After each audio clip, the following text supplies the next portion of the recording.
지난 주일에 이어서 오늘 본문 역시 예루살렘의 멸망과 역사의 종말 그리고 예수의 재림에 관한 예언 기록입니다. 이러한 예언들을 바르게 이해하고 해석하기 위해서 기본적으로 알고 적용해야 할 것들이 있습니다.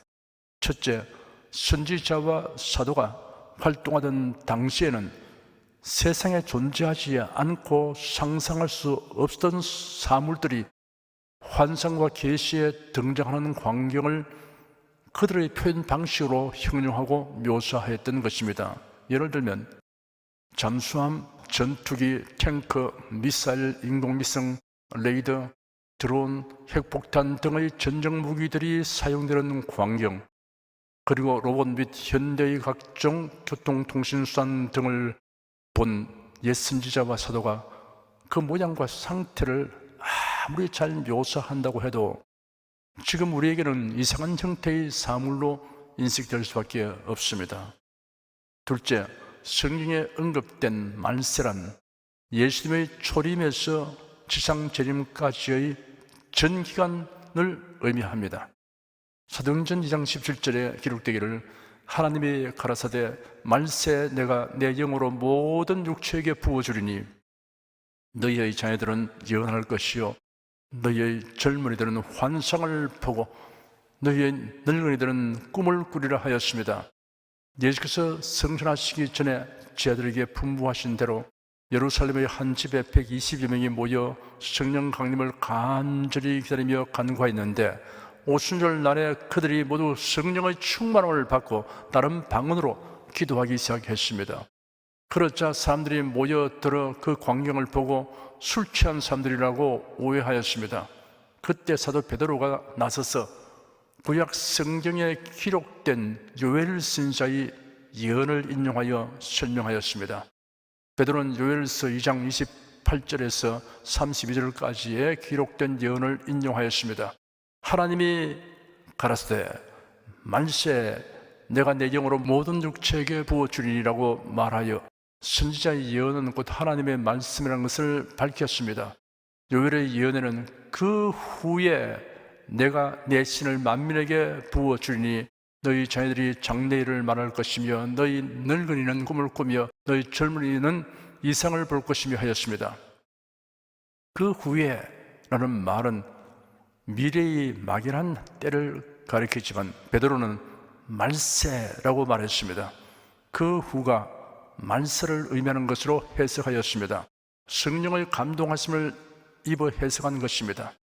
베드로는 성령 강림이 말세의 시작을 알리는 종말론적 의미가 있음을 선포한 것입니다. 말세를 구분하여 말세 초기, 말세 중기, 말세 말기로 나눈다면 오늘날 시대는 말세의 말기입니다.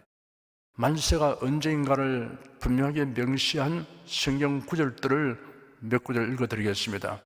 저희에게 당한 이런 일이 거울이 되고 또한 말세를 만난 우리의 경계로 기록하였느니라. 네가 이것을 알라. 말세 고통하는 때가 이르니니 너희 금과 은은 녹이 슬었으니 이 녹이 너희에게 증거가 되며 불같이 너희 살을 먹으리라. 너희가 만세 제물을 쌓아도다. 너희가 만세 나타내기로 예비하신 구원을 얻기 위하여 믿음으로 말미암아 하나님의 능력으로 보호하심을 입었나니 그런 창세 전부터 미리 알리신 바 된 자나 이 말세 너희를 위하여 나타내신 바 되었으니 먼저 이것을 알지니 말세 기롱하는 자들이 와서 자기의 정욕을 쫓아 행하며 기롱하여 이상의 구절들은 말세에 대한 개념을 명확하게 하여 줍니다. 예수님이 성에 오신 날부터 재림하실 때까지의 전 기간, 곧 신약시대 전 기간이 말세에 해당합니다. 셋째, 말세에 일어날 일들에 관한 계시의 말씀에는 복합, 중첩, 다중적 성격을 지닌 예언들이 있습니다. 성경의 예언 중에는 가까운 미래에 일어날 사건과 반복적으로 일어날 사건, 그리고 최종적으로 일어날 사건들을 포괄하는 예언이 있습니다. 넷째, 예언은 사건이 일어나는 순서대로만 기록된 것이 아닙니다. 먼저 발생할 사건과 나중 발생할 사건을 순차대로 기술하지 아니하고 순수와 위치가 달리 배치된 경우들이 있습니다. 이상과 같은 기본 이해를 가지고 예언을 해석하면 무리한 해석, 억지 해석, 왜곡된 해석을 하는 오류를 범하지 않습니다. 5절, 6절 두 절을 함께 읽겠습니다.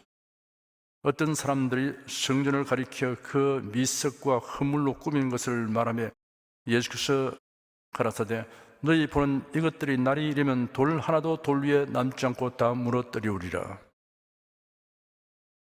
본장에는 예수께서 순환중환 제3일 화요일에 하신 말씀이 기록되었습니다. 예루살렘의 멸망과 역사의 종말 그리고 예수님의 재림에 관한 예언들이 집중적으로 다루어지고 있어서 소요한계시록이라는 별명으로 불려지기도 합니다. 예루살렘 성전은 솔로몬이 주전 958년경에 건축하기 시작하여 7년 후에 완성된 매우 웅장하고 아름다운 건물입니다.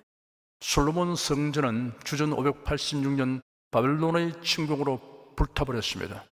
바벨론 포로 생활 후에 성전 재건을 위해 노력했으나 진전이 없다가 학개와 스가랴 선지자와 스룹바벨이라는 지도자의 활약으로 성전이 재건되었습니다. 그러나 솔로몬 성전의 위용에는 못 미쳤습니다. 주전 19년 헤롯 대왕은 성전을 재건하기 위하여 분해하기 시작하였습니다. 그는 10년 만에 기초 골격을 완성했지만 성전 공사는 주 63년에 완성되었습니다. 굉장히 아름답고 웅장했습니다. 예수님 당시는 성전 본체와 뜰이 이미 완공되었고 외벽이 한창 공사 중일 때입니다. 예루살렘 성전은 희고 큰 대리석으로 건축되었습니다. 유대인 역사가 요세푸스는 기록하기를 당시 헤롯 성전에 사용된 미석의 크기는 가로 11.4m, 세로 3.7m, 높이 5.5m 되는 엄청난 규모이며 특히 성전 입구에 있는 미석은 그 높이가 무려 12m나 되었다고 하였습니다.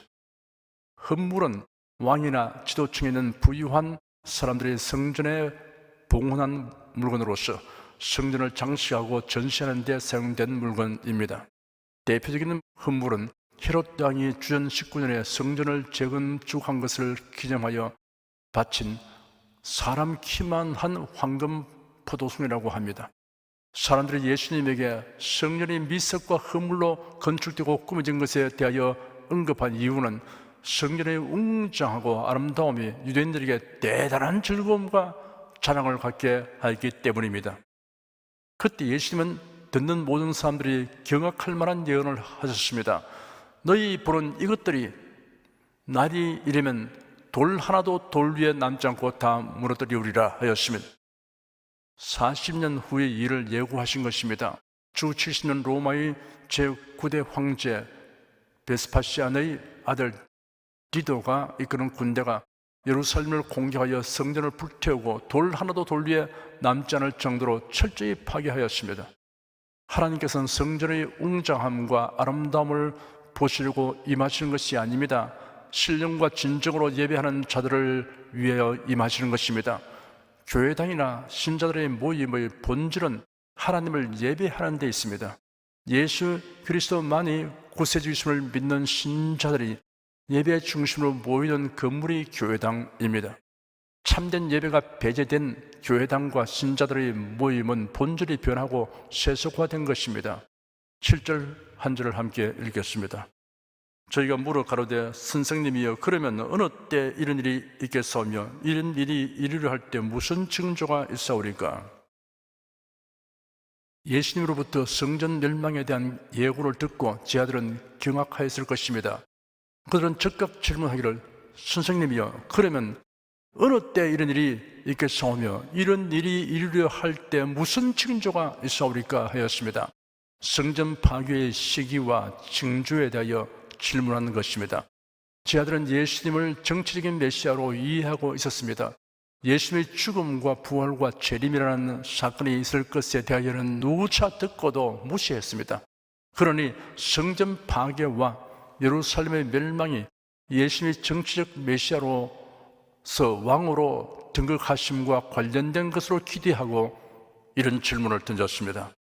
그러나 예수님은 예루살렘 성전 파괴뿐 아니라 인류 역사의 종말 및 재림의 양상과 징조가 혼합된 복합적 내용을 예언하셨습니다. 그렇기 때문에 본장의 예언은 예루살렘 멸망에 관한 징조와 종말에 관한 징조가 같이 적용되는 내용이 많이 있습니다. 성도들이 지켜야 할 신앙 자세까지 포함하고 있습니다. 8절 한 절을 함께 읽겠습니다. 가라사대 미혹을 받지 않도록 주의하라. 많은 사람이 내 이름으로 와서 이르되 내가 그러라 하며 때가 가까웠다 하겠으나 저희를 좇지 말라. 종말에 관련하여 미혹하는 자들이 많이 일어날 것을 예언하였습니다. 주의를 게을리하면 미혹에 빠지게 될 것을 경고하신 것입니다. 역사적 격변기와 난세는 언제나 혹세무민한 자가 날뛰게 됩니다. 교회를 어질피는 자칭 선지자와 메시아가 많이 등장하게 됩니다. 9절에서 11절까지 함께 읽겠습니다. 난리와 소란의 소문을 들을 때 두려워 말라. 이 일이 먼저 있어야 하되 끝은 곧 되지 아니하니라. 또 이르시되 민족이 민족을 나라가 나라를 대적하여 일어나겠고 처처에 큰 지진과 기근과 온역이 있겠고 또 무서운 일과 하늘로서 큰 징조들이 있으리라. 난리와 소란의 소문을 듣겠다고 하였습니다. 역사가들의 연구로는 인류 역사상 전쟁이 없었던 해는 300년 정도라고 합니다. 어느 시대나 지구상에는 크고 작은 전쟁이 늘 있습니다. 특히 예수님은 난리와 소란의 소문이라는 말을 하셨습니다. 흥미로운 표현입니다. 옛날에는 난리가 나더라도 그 지역에만 알고 있을 뿐입니다. 먼 지역에서는 많은 날이 지난 후에 소문을 듣게 되었습니다. 그러나 오늘날에는 통신기기와 매스미디어의 발달로 인하여 지구상 어디든 조그만 분쟁이 있어도 위성 중계되는 그 현장을 텔레비전, 컴퓨터, 휴대폰을 통해 생생하게 듣고 봅니다. 근래는 러시아와 우크라이나의 전쟁, 이스라엘과 하마스의 전쟁이 연일 보도되고 있습니다. 사람들은 전쟁 양상이 어떻게 진행되는지 초미의 관심을 가지고 뉴스에 귀를 기울이고 있습니다.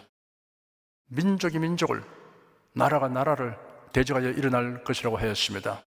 민족과 민족 간의 분쟁 혹은 동족 상잔의 전쟁, 그리고 국가 간의 전쟁, 특히 세계대전처럼 여러 나라들이 동맹하고 연합하여 대적하여 싸우는 일이 일어날 것을 예언하셨습니다. 처처에 큰 지진과 기근과 온역이 있을 것이라고 하였습니다. 코로나 바이러스 이 팬데믹은 수년 동안 온 세상을 공포로 몰아넣었습니다. 사람들은 정상활동에 막대한 지장과 피해를 당하였습니다. 기근과 지진과 온역의 규모와 빈도로 날이 갈수록 증대되고 있습니다. 12절에서 19절까지 함께 읽겠습니다. 이 모든 일 전에 내 이름을 위하여 너에게 손을 떼어 핍박하며 회당과 옥에 넘겨주며 임금들과 관장들 앞에 끌어가려니와 이 일이 도리어 너에게 증거가 되리라. 그러므로 너희는 변명할 것을 미리 영무치 않기로 결심하라. 내가 너희의 모든 대적에 능히 대항하거나 변방할 수 없는 구제와 지혜를 너희에게 주리라. 심지어 부모와 형제와 친척과 벗이 너희를 넘겨주어 너희 중에 몇을 죽이게 하겠고 또 너희가 내 이름을 위하여 모든 사람에게 미움을 받을 것이나 너희 머리털 하나도 상치 아니하리라. 너희의 인내로 너희 영혼을 얻으리라. 교회와 교인들이 당하게 될 박해에 대하여 예고하셨습니다. 로마의 10대 황제들이 그리스도인을 박해하였습니다. 그래야 많은 순교자가 생겨났습니다. 20세기에는 공산주의를 위하여 셀 수 없을 만큼 많은 교회와 교인들이 희생을 당했습니다. 북한에서는 예수 그리스도를 믿으면 혈육이나 이웃 사이에도 당국에 고발하여 형벌받게 하는 일들이 지금도 일어나고 있습니다. 이런 상황에서도 믿음이 흔들리지 않고 인내하는 자들은 구원을 얻게 됩니다. 박해와 고난이 있고 많은 사람이 타락하고 불법을 행하고 사랑이 쓰여진다고 하여도 이런 일 때문에 시험에 들 이유는 없습니다. 오히려 이를 보고 더 경성하게 되는 것이 정상적인 그리스도인의 태도입니다. 20절에서 24절까지 함께 읽겠습니다. 너희가 예루살렘이 군대들에게 애워싸이는 것을 보거든 그 멸망에 가까운 줄을 알라. 그때 유대에 있는 자들은 산으로 도망할지며 성내에 있는 자들은 나갈지며 촌에 있는 자들은 그리로 들어가지 말지어다. 이 날들은 기록된 모든 것을 이룬 형벌의 날이니라. 그 날에는 아이 뵌 자들과 젖먹이는 자들에게 화가 있으리니 이런 땅에 큰 환난과 이 백성에게 진노가 있겠으므로다. 저희가 칼날에 죽임을 당하며 모든 이방에 사로잡혀 가였고 예루살렘은 이방인의 때가 차기까지 이방인들에게 밟히리라. 예루살렘의 멸망에 대한 예언과 그때의 행동 지침입니다. 로마의 디도 장군이 이끄는 대규모의 군대가 예루살렘을 포위하여 장기전을 펼칠 것을 암시합니다. 로마 군대가 예루살렘을 에워싸는 것을 보고든 유대에 있는 자들은 산으로, 성내에 있는 자들은 성 밖으로, 성 밖 초원에 있는 자들은 성 안으로 들어가지 말고 다른 곳으로 도주하라고 하였습니다. 예수님 말씀하시기를 이런 일이 일어나는 것을 보고든 그냥 머물러 있지 말고 적극적으로 몸을 피하여 위기를 면하라고 하셨습니다. 주저하지 말고 재빨리 행동하라는 말씀입니다. 긴급하게 피해야 한다는 것을 이처럼 상세하게 일러주었습니다. 주 69년 베스파시안이 예루살렘을 공격할 당시 비텔리우스 황제가 죽자 그를 이어 황제로 즉위하기 위해 로마로 가면서 그 아들 디도에게 로마군 지휘권을 넘기는 과정에서 예루살렘 포위망이 잠시 풀렸습니다. 예수님의 말씀을 기억하고 있던 사람들은 그 기회를 이용하여 유대를 떠나 갈릴리 동쪽에 위치한 데가볼리에 있는 펠라라는 곳으로 도망을 하여 목숨을 구하였습니다. 그날에는 아이 뵌 자들과 젖먹이는 자들에게 화가 있으리로다 하였습니다. 환난 중에나 긴급하게 피난해야 할 경우에 임산부와 영아들은 감당할 수 없는 공경에 처하게 됩니다. 유대인 역사가 요세푸스의 유대 전쟁사에는 그 당시 예루살렘 성을 미쳐 빠져나오지 못한 100여만 명이 죽임을 당하였는데 그 가운데는 여성들과 유아들이 많았다고 합니다. 포로되어 끌려간 자가 9만 7천 명이었다고 밝혔습니다. 죽은 자들의 피가 강같이 흘러 예루살렘 시가지를 태우던 불이 그 피로 인하여 꺼졌다고 할 정도였습니다. 이 날들은 기록된 모든 것을 이루는 형벌의 날이니라. 이런 땅에 큰 환난과 이 백성의 진노가 있겠으므로다 하였습니다. 이런 우연한 환난이 아닙니다. 하나님의 형벌과 진노로 인한 것입니다. 유대인들은 성경의 율법과 예언을 왜곡되게 해석하여 가르치고 믿었습니다. 이방인의 손에 예수를 넘겨주어 처형하도록 하였습니다. 총독 빌라도는 예수를 십자가에 못 박아 죽이도록 내어준다는 것이 거의 마음에 몹시 꺼림칙한 일이었습니다. 그래서 최소한 자기 양심에 부담을 들여보려고 물을 가져다가 무리 앞에서 씻으며 이 사람의 피에 대하여 나는 무죄하니 너희가 당하라 하였습니다. 그러자 유대인들은 조금도 주저함 없이 그 피를 우리와 우리 자손들에게 돌릴지어다 라고 외쳤습니다. 그 외침대로 하나님의 형벌과 진노를 당하게 되는 것입니다. 저희가 칼날에 죽임을 당하여 모든 이방에 사로잡혀 가였고 예루살렘은 이방인의 때가 차기까지 이방인들에게 밟히리라 하신 예언이 그날부터 2000년의 세월 동안에 여러 형태로 진행되었습니다. 25절, 26절 두 절을 함께 읽겠습니다. 이를 성시는 징조가 있겠고 땅에서는 민족들이 바다와 파도의 우는 소리로 인하여 혼란한 중에 곤고하리라. 사람들이 세상에 임할 일을 생각하고 무수함으로 기절하리니 이런 하늘의 권능들이 흔들리겠음이라. 1월 성신에 나타난 징조는 해와 달과 별들이 그 역할과 기능을 상실하는 것이 아니라 해와 달과 별을 볼 수 없게 되는 일시적인 기상 이변이 발생하게 될 것으로 추측됩니다. 가령 거대한 화산 폭발로 인하여 화산재가 하늘을 뒤덮게 되는 경우, 혹은 다수의 핵폭탄 폭발이나 다수의 유전 폭파가 원인이 될 수도 있을 것입니다. 바다와 파도의 우는 소리는 해저 화산 폭발, 핵폭발, 엄청난 해일 등에 의하여 발생하는 현상일 수 있습니다. 하늘의 권능들이 흔들릴 것이라고 하였습니다. 사람들이 세상에 임할 일을 생각하고 무수함으로 기절하리니 하였습니다. 이런 일들이 어떤 현상인지 정확히 알 수 없으나 여하튼 사람들의 불안 공포가 극심하여 기절할 정도일 것입니다. 27절, 28절 두 절을 함께 읽겠습니다. 그때 사람들이 인자가 구름을 타고 능력과 큰 영광으로 오는 것을 보리라. 이런 일이 되기를 시하거든 일어나 머리를 들라 너희 구속이 가까웠느니라 하시더라. 그때 사람들이 예수께서 구름을 타고 능력과 큰 영광으로 오신 것을 보게 된다고 하셨습니다. 예수님의 재림에 관하여 예언된 징조들을 유심히 살피며 주님의 재림을 고대하고 사모하는 성도들은 이런 일들이 의미하는 것을 알고 합당한 태도를 취할 것입니다. 구름을 타고 오신다고 했습니다. 예수께서 승천하실 때에도 제자들이 바라보니 구름이 예수님을 가려서 제자들이 더 이상 볼 수 없게 하였습니다. 그때 갑자기 흰옷을 입은 두 사람이 제자들 곁에 서서 말하기를 갈릴리 사람들아 어찌하여 서서 하늘을 쳐다보느냐. 너희 가운데서 하늘로 올려오신 이 예수는 하늘로 가심을 본 그대로 오시리라 하였습니다. 29절에서 31절까지 함께 읽겠습니다. 이에 비유로 이르시되 무화과 나무와 모든 나무를 보라. 삭이 나면 너희가 보고 여름이 가까운 줄을 자연히 아나니 이와 같이 너희가 이런 일이 나는 것을 보거든 하나님의 나라가 가까운 줄을 알라. 무화과 나무는 팔레스틴 지방과 소아시아를 포함한 지중해 연안에 자생하는 나무입니다. 잎사귀가 나오면서 거의 동시에 열매도 맺습니다. 늦은 봄이 되면 가지가 수분을 충분히 흡수하여 연하여지고 잎이 커지기 시작합니다. 그래야 여름에 열매가 커집니다.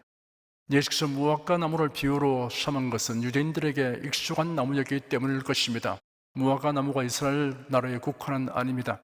다만 열매 안에서 꽃이 피는 것이 마치 이스라엘 민족이 오랜 세월을 세계 각국에 흩어져 1900년 동안 나라 없는 민족으로 존재하였으나 그 가운데서 정치, 경제, 의학, 과학 등 제 분야에서 탁월한 인물들이 배출될 것을 연상하게 합니다. 모든 나무를 보라 하였으면 무화과 나무가 아니라 어떤 나무라도 유심히 관찰하면 계절의 변화를 알 수 있습니다. 자연계와 역사를 유심히 살펴서 하나님께서 예고하신 종말에 관한 징조들이 나타나고 이루어지는 것을 보면 예수님의 재림이 가까이 다가온 것을 알 수 있다는 말씀입니다. 32절, 33절 두 절을 함께 읽겠습니다. 내가 진실로 내게 말하노니 이 세대가 지나가기 전에 모든 일이 다 이루리라. 천지는 없어지겠으나 내 말은 없어지지 아니하리라. 예수님의 예언은 복합적입니다. 그러므로 이 세대는 1차적으로는 예루살렘 멸망 직전에 살았던 사람을 의미합니다. 과연 그 세대 사람들은 예루살렘의 멸망을 보게 되었습니다. 이 세대가 2차적으로는 예수의 재림 직전에 살고 있는 사람들을 가리킵니다. 그들은 예언된 징조들이 다 이루어진 것을 보게 되는 세대입니다. 어리석은 인간은 종말에 대한 예언의 말씀을 들으면 무슨 그런 일이 있겠느냐, 그런 일은 일어나지 않는다라고 말할 것입니다. 천지가 없어진다는 말씀이 이루어지는 장면이 베드로후서 3장에 자세히 묘사되어 있습니다. 예수님의 말씀은 천지를 말씀으로 창조하신 하나님의 말씀입니다. 그러므로 그 말씀대로 되는 것은 너무나 당연한 일입니다. 34절, 35절 두 절을 함께 읽겠습니다. 너희는 스스로 조심하라. 그렇지 않으면 방탕과 술취함과 생활의 염려로 마음이 둔하여지고 뜻밖의 그날이 듣고 같이 너에게 임하리라. 이 날은 온 지구상에 가는 모든 사람에게 임하리라. 예수님 재림의 날이 일정 지역에 국한되는 것이 아닙니다. 이 날은 온 지구상에 가는 모든 사람에게 임한다고 하였습니다. 다만 그리스도를 믿어 거듭난 성도다운 삶을 살기 위하여 힘쓰며 사는 성도들에게는 그 날이 듣고 같이 임하지 않습니다. 늘 사모하고 기다려 왔으니 드디어 그날이 왔다라고 환호하며 환희가 넘치게 될 것입니다. 36절 한 절을 함께 읽겠습니다.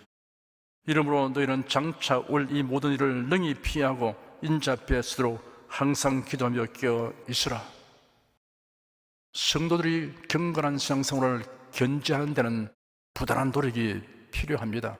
왜냐하면 세상과 마귀가 온갖 수단과 방법으로 미혹하고 위협하기 때문입니다. 육신의 정욕과 안목의 정욕과 이성의 자랑에 붙잡혀 이탈하도록 작용합니다. 복음을 혼잡하게 하는 신학 사상 오염된 교리 이단 사설의 덫을 놓습니다. 성도 여러분은 세상 끝에 올 환난을 능히 피하고 우리를 데리러 오시는 주님 앞에 서도록 항상 기도하십시오. 그래야 언제나 각성된 상태에 있기를 축원합니다. 기도하겠습니다. 예수님의 초림과 재림 사이의 전 기간이 말세라는 사실이 성경에 명확하게 명시되어 있으면 주님의 재림 날짜를 특정하거나 반면에 드디어 오시리라고 방심하거나 하지 말라는 뜻이 암시되어 있는 것을 압니다.